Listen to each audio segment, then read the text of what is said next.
The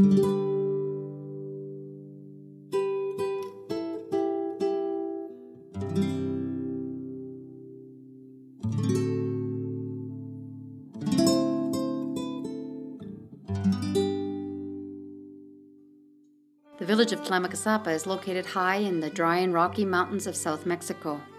The villagers, of Nahua origin, believe that Tlamacazapa was founded over 500 years ago, when families fled the fertile valley below and ran into the mountains to escape the Spanish conquest.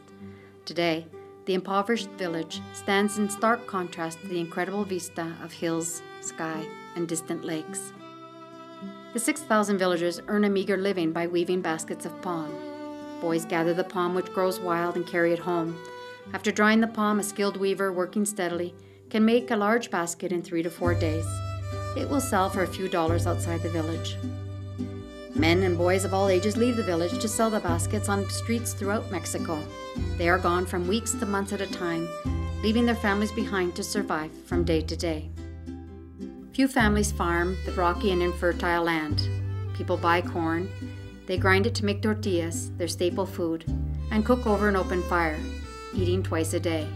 In the morning, the poorest families eat tortillas, at times with nothing else but salt. In the late afternoon, they again eat tortillas and salt. Sometimes they add a thin soup of rice, onion, and tomato, or a piece of cheese, egg, or beans. Many children are malnourished, especially as increasing amounts of junk food enter the village. 40% of children are not in school. Intestinal parasites, inadequate food, and frequent pregnancies all contribute to women's complaints of feeling unwell and weak. 3/4 of adult women are illiterate. Many women seldom leave the village. Their world is small. Water is a constant problem. In the dry season, villagers wait hours to gather water that trickles into the 4 main village wells from cracks in the limestone bedrock. They carry the water home laboriously on the steep roads and paths, strapped to their heads or across their shoulders. In the rainy season, these wells fill with a dirty runoff of garbage and excrement. 3 pumping stations, built with local labor, cross a mountain range to bring water weekly to the neighborhoods of Tlamacazapa from a spring 5 kilometers away. This too is problematic. The system provides more water for distribution, but that water is now sold. The poorest families cannot buy it. To complicate matters further, laboratory studies reveal arsenic and lead in the water and soil. Both are natural but harmful metals. Further studies also show toxic metals in the palm dyes and in the clay cooking pots. In malnourished people, these toxins interact synergistically, producing a silent crisis of slow poisoning. People's stories are tragic. They speak of fatigue and illness, deaths of small children, the beating of wives, husbands and brothers killed in drunken fights. Too many men are alcoholic, drinking to excess too often, a reflection of a persistent macho male culture and of ongoing despair. Women speak of their ignorance, of blame, and of exhaustion. Years of grim survival with a strong belief in the evil eye and in witchcraft have shaped a complicated culture of destructive gossip, of distrust, and of fear, causing finally the near death of dreams. When living with this internal oppression, individuals frequently attack each other, physically and emotionally, instead of working to resolve their problems. To justify inaction or simplistic interventions, those in authority point to this disturbing behavior as evidence that the people are unable to cooperate or to be civil. The behavior actually is a manifestation of fear and of low self-esteem, and is a release of negative energy. Women and men cope on a day-to-day basis, but ultimately with self-defeating consequences. This is the violence of poverty, resulting in a population all but destroyed culturally and spiritually. People, having lost spirit and weakened with insecurity, possess little vision for their own future. Trapped in their own negativity and with little faith in their own ability to make change, the people of Tlamacazapa accepted a life marked by poverty, misery, and early death. Atzin, meaning sacred water in Nahuatl, the language of the people, is a humanitarian organization located in Mexico and also in Canada and in the United States. Starting in 1997, Atzin team members were initially overwhelmed by the rough conditions in the village and wanted to understand more thoroughly its history, context, and dynamics, and to work to develop trust and confidence with the people by doing something, offering needed services and assistance, responding to questions, being attentive and listening. Volunteers started with simple bridge activities, allowing others to see them and to get to know people. Over the next years, activities evolved into substantial programs. Hesitantly at first, and later more openly, village families welcomed team members into their homes. Individuals grow in different ways at different times, but first the taste of freedom, the actual experience of a new and wanted culture must be established. This experience shakes up entrenched mindsets and habits. Tight strands of distrust are slowly loosened. Shimmers of possibility appear. To trust each other, to listen and to be heard, to participate, to find the courage to speak, and to take action. Working in Tlamacazapa is tough. Nothing comes easily. It's like pushing a big rock uphill. The minute we ease up, the rock rolls back and we lose ground. To advance takes tremendous concentration and a united effort. But that's what this work is about, creating a common unity with a great resolve. Emerging gradually in response to community needs, ATSIN programs focus on 4 integrated areas: health and healing, income generation for women, community education and literacy, and environment, water, and sanitation. Each program is based on tested principles of community development, principles such as the need to address food, water, shelter, participation, and love, the building of knowledge and technical capacities, the rebuilding of self-confidence and cultural identity, the renewal of self-sufficiency and community viability. Children and adults with special physical and emotional challenges are often hidden away.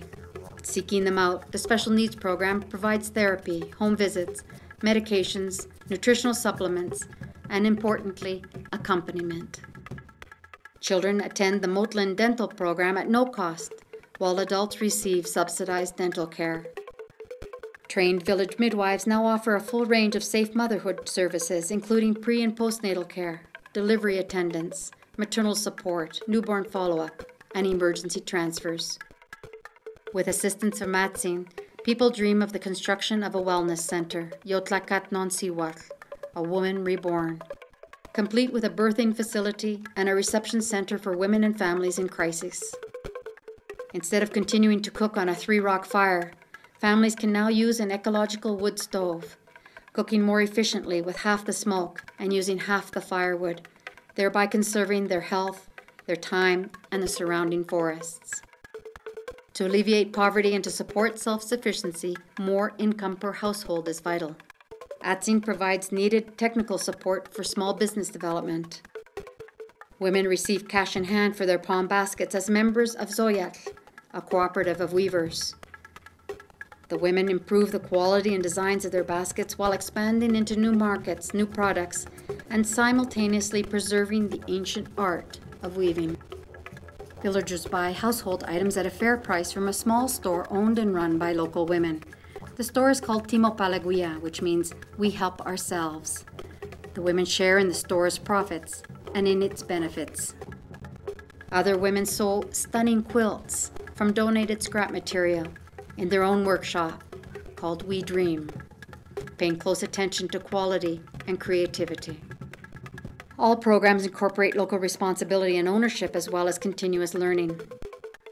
In preparation for assuming program responsibilities, young women participate in intensive training schools.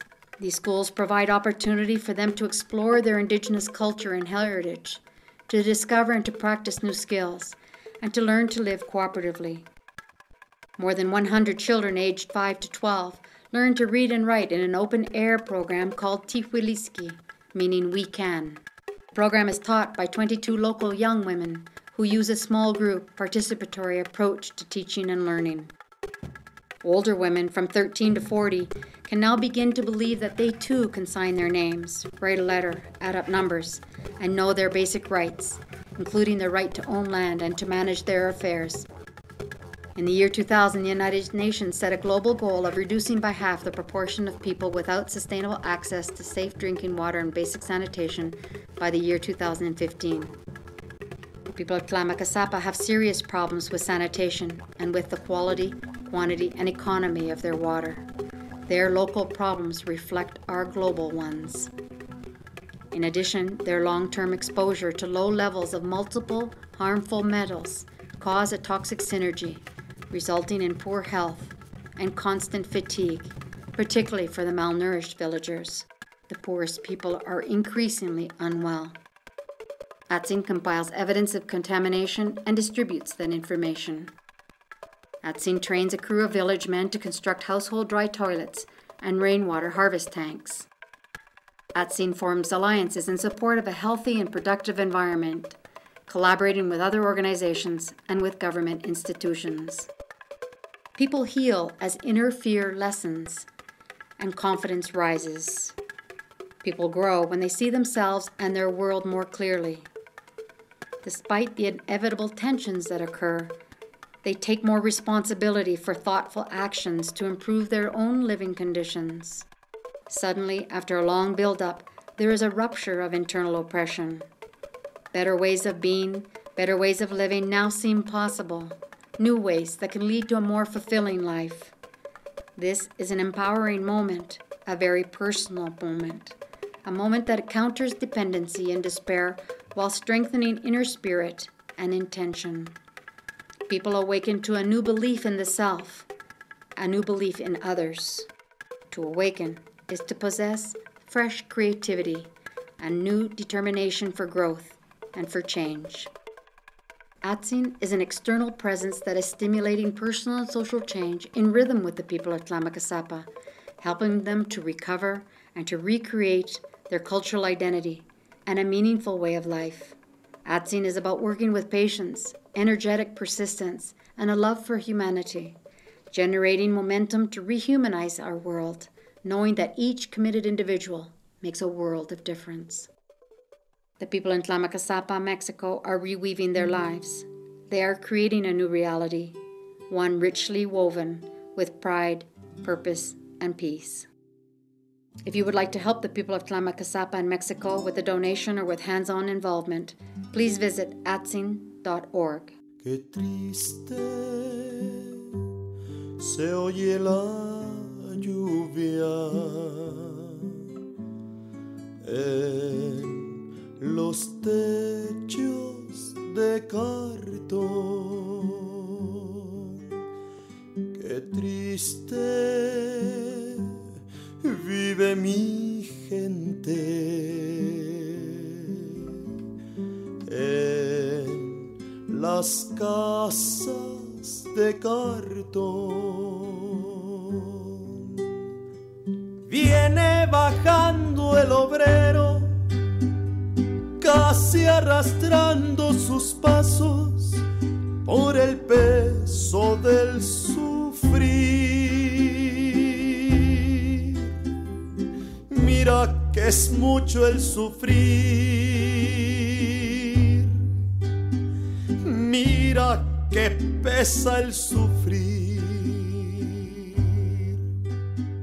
Arriba deja la mujer preñada, abajo está la ciudad.